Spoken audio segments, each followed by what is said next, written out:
जानते नहीं मेरा बाप कौन है? कैप्टन मॉर्गन का बेटा हूँ मैं। वो तुम्हें जान से मार देगा। और ये सब कुछ जोरो ने इस लड़की और उसकी मॉम डैड की और उसकी पेट की जान बचाने के लिए किया था। और इस तरफ हम जोरो को देखते हैं जो कि बहुत ज्यादा परेशान है और अपने पास्ट को याद कर रहा होता है, जहाँ पर जोरो है और एक नीले बालों वाली लड़की दोनों तलवारबाजी कर रहे होते हैं। और हमेशा की तरह ये नीले बालों वाली लड़की उसे हरा देती है। तुम्हें और ताकतवर बनने की जरूरत है अभी। ये सब याद करके जोरो दुखी हो जाता है और बोलता है, नहीं मैं यहाँ पर नहीं मर सकता। दरअसल मैंने डिसाइड कर लिया है कि तुम मेरे क्रू में भर्ती होने वाले हो। तुम कौन होते हो डिसाइड करने वाले? मुझे याद है तुम तो तलवार से लड़ते हो ना। अगर मैं तुम्हारी तलवार तुम्हें वापस कर दूं तो क्या तुम मेरी टीम को ज्वाइन करोगे? नहीं करता जा। अरे रुक जा, मैं अभी तेरी तलवार लेकर आता हूँ। तुम गलत डायरेक्शन में जा रहे हो। और तभी लूफी अपने हाथों को लंबा कर और दूसरी डायरेक्शन में जाने लगता है। ये देखकर जोरो हैरान रह जाता है। ये लड़का है कौन? ये इंसान है या क्या है? और इस तरफ हम कैप्टन मॉर्गन को देखते हैं और यहाँ पर एक स्टैचू को रस्सियों की हेल्प से उठाया जा रहा होता है। और तभी मॉर्गन का बेटा चिल्लाते हुए यहाँ पर आता है, पापा एक बंदे ने मुझ पर हाथ उठाया। तो पिटने लायक ही है। मैं उम्मीद करता हूँ तूने उस छोटी बच्ची को मार दिया होगा, है ना? नहीं पापा जी, वो तो एक छोटी सी बच्ची थी ना, मैं उसे कैसे मार सकता था? कैप्टन मॉर्गन अपने सैनिकों को आदेश देता है, जल्दी जाओ टाउन में और उस छोटी सी बच्ची को मार गिराओ। और इस तरफ हम लूफी को देखते हैं जो कि जोरो की तलवार को ढूंढते हुए बेस की छत के ऊपर पहुंच जाता है। और लूफी हवा में उड़ते उड़ते कैप्टन मॉर्गन के सामने आ जाता है और उसे देखकर सभी लोग हैरान रह जाते हैं। अबे ये हवा में उड़ते हुए कैसे आ रहा है? ये क्या है? और लूफी की वजह से उस स्टैचू का एक हिस्सा पूरी तरह से टूट जाता है। सॉरी पाजी, गलती से हो गया।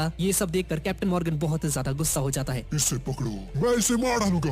और तभी लूफी कैप्टन मॉर्गन के बेटे के सामने आता है। ओए जल्दी मेरे साथ चल और जोरो की तलवार दे मुझे। और उसे लेकर यहाँ से भाग जाता है। और इस तरफ वो भी जोरो को खोल रहा होता है। और जैसे ही जोरो की रस्सी खुलने वाली होती है तब यहाँ पर बहुत सारे सैनिक आ जाते हैं और उन पर बंदूक तान देते हैं। और इस तरफ लूफी कैप्टन मॉर्गन के बेटे को मारते मारते उसके कमरे में लेकर जाता है और उससे पूछता है कि जोरो की तलवार इनमें से कौन सी है। और इस तरफ जोरो के पास कैप्टन मॉर्गन भी पहुंच जाता है। नहीं मैं यहाँ नहीं मर सकता। पायरेट्स गोली चलाने ही वाले होते हैं कि तभी लूफी हवा में से उड़ते हुए यहाँ पर आ जाता है। सभी पायरेट्स लूफी पर गोलियां बरसा देते हैं पर लूफी रबड़ का बना हुआ है और गोलियों का इस पर कोई भी असर नहीं होता है। और लूफी जोरो को उसकी तीनों तलवारें दे देता है और मॉर्गन लूफी की उस एबिलिटी को देखकर हैरान रह जाता है। अच्छा तो ये है डेविल फ्रूट की ताकत? हाँ, दरअसल एक डेविल फ्रूट के अंदर अलग अलग तरह की रहस्यमय शक्तियाँ होती हैं। सुनामी लाने की शक्ति, आग उगलने की शक्ति, शरीर को रबड़ बना देने वाली शक्ति, जो कि लूफी के पास है, जो कि गम गम फ्रूट की वजह से हुआ है। लूफी ने गम गम फ्रूट खा लिया था, इसकी वजह से इसका शरीर एक रबड़ की तरह बन चुका है। लूफी जोरो की रस्सियां खोलने लगता है और तभी ये पायरेट्स इन पर हमला कर देते हैं। अबे ओ जल्दी से खोल दे इसे, मार देंगे ये। और जैसे ही जोरो की रस्सी खुलती है तो जोरो एक तलवार को अपने मुंह में रखता है और बाकी दो तलवारों को अपने हाथों में पकड़ लेता है और सभी पायरेट्स के आगे खड़ा हो जाता है। वाह ये कितना कूल है, क्या बात है जोरो,